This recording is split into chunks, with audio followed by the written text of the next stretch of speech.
کود کبوتری وقتی زیاد به درخت بدیم مثل اینه، چون این در خونه کبوتر هست، کود زیاد خورده درخت میسوزه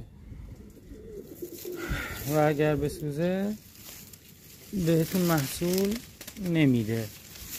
ببینید الان این چون نزدیک خونه اینا بوده، الان از شدت بار شاخه‌هاش داره میشکنه. ببینید نور، ببینید شاخه درختو داره میشکنه. اینا پارسال هم شکست. نکنید الان یه شاخش باور کنید چند کیلوه.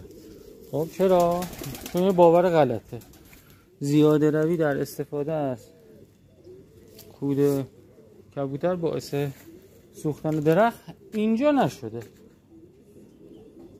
از یکی نیاد بگی نمیدم